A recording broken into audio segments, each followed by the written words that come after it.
Hello friends, this is Kripakaran from PGPBM 1921 batch. I'm going to talk about the challenges faced by Indian banks. Banks in India are considered to be the lifeline of our economy. They play a catalytic role in activating and sustaining economic growth. As per the KPMG CII report, India's banking sector is expanding rapidly and has the potential to become the third largest banking industry in the world by 2025. Currently, there are 12 public sector banks, 22 private sector banks, 46 foreign banks, 56 regional rural banks, 1,485 urban cooperative banks, and 96,000 rural cooperative banks. Due to the rising NPAs in the country, several mergers are being proposed in the banking sector with the number of banks reducing over the years. So, what are the challenges?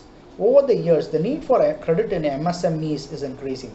However, the credit allocation to small firms has not been up to the mark. According to RBI, the Micro Units Development and Refinance Agency Mudra scheme, which aims to provide credit for expanding existing small business, hasn't been successful. The loans are majorly extended to well-performing sectors. Then, non-performing assets. The key problem is asset quality. The biggest risk is the rise in bad loans. The slowdown economy in the last few years led to rise in bad loans. These loans are which are not repaid by the borrower. Thus, they are a loss for the bank. Net NPAs amount to 2.36% of the total loans in the banking system. This may not seem like an alarming figure. However, this does not consider the restructured assets. Restructured assets too put pressure in the bank's profitability. So, such stressed assets account for 10.9% of the total loans in the system, and these are just loans which are identified as stressed assets. 36.9% of the total debt in India is at risk according to an IMF report. So if these debts turn bad too, banks will face major losses. However, there's more explanation of this. Out of the total NPAs in the country, which has crossed 10 lakh crores lately, more than 70% are from the corporate sector. On the other hand, farmers have been recorded to default on 8% of the total NPAs. Another interesting statistic is that the primary sector has defaulted on 6% of the total amount borrowed. Indian farmers have protested for easing the repayment guidelines and for a waiver in some cases. The farmers' march in Mumbai, the protest against anti-farmer policies in the national capital are some of the recent examples. The other side of the coin is actually very different. The corporate sector in most of the cases has been found to default due to intentional mismanagement of funds. The worrying part is that 12 companies constitute more than 25% of the NPAs in the country. The next biggest problem is fraud. NPAs and frauds are used interchangeably. However, there is a line that differentiates the two. A fraud is an intentional act by the borrower where there is a scam of funds involved. Such frauds might include accounting frauds, demand draft frauds, uninsured deposits, bill discounting fraud, fraudulent loans, check kiting, and the list continues. The recent PNB case where fake letter of undertakings worth 11,000 crores were issued is the most relevant example. Rural market. Approximately 69% of India's population resides in rural areas. There have been ambitious targets by government like access to bank accounts to all the households of the country. But even if everyone gets access to a bank account, many villages do not have adequate branches and ATMs to feed the market in rural areas. Currently, the banking sector does not have the infrastructure to reach out to the market at the bottom of the pyramid. Capital adequacy. One way a bank tries to ensure it is protected from bad loans is by setting aside money as a provision.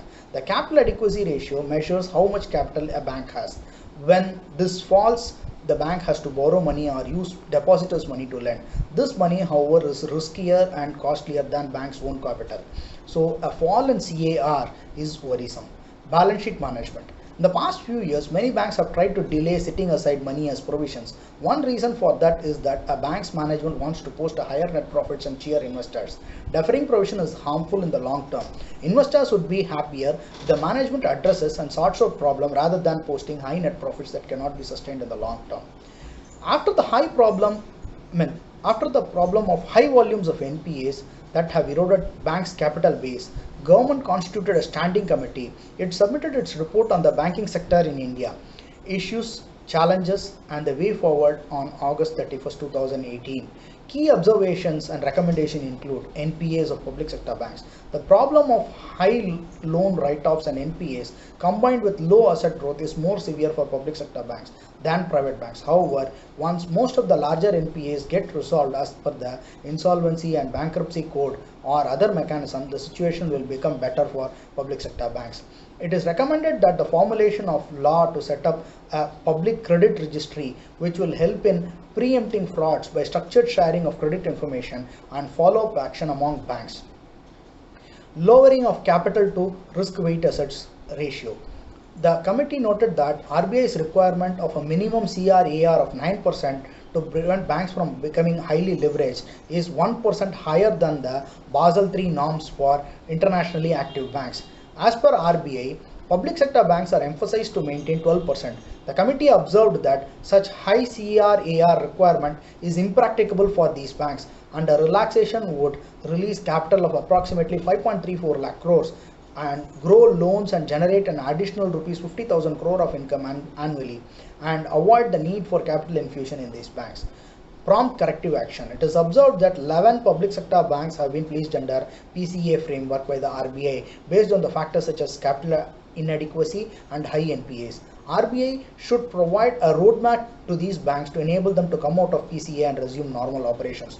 Recommended that banks under PCA be closely monitored and restrictions be relaxed and reviewed, especially for banks where even retail banking is prohibited. It is also recommended that RBI's knee-jerk reactions to fraud, like discontinuing letters of undertaking that provide cheap credit, should be avoided as they hinder credit growth. The banks are also advised by RBI to conduct insolvency proceedings on their own. The banks must take advantage of insolvency and bankruptcy court to improve performance on a sustained basis. The implementation of IBC will help the banks in credit appraisal and loan monitoring systems in order to minimize the risk of unfortunate lending in the future. Conclusion. Banks are at the core of any economic system, whether developed or developing. Essentially, a technologically advanced, transparent and efficient banking system is the need of the hour for the growing economy like India. In our country, need for qualitative banking surpasses the conservative economic or financial logic, as the financial inclusion is still a distant dream. In addition to the provision of traditional services, many social functions are attached to the banking system: financial inclusion and inclusive growth. In order to achieve the goal of foster and inclusive growth, it is high time the government and banking industry undertake a comprehensive relook into the existing policies and structures. Thank you.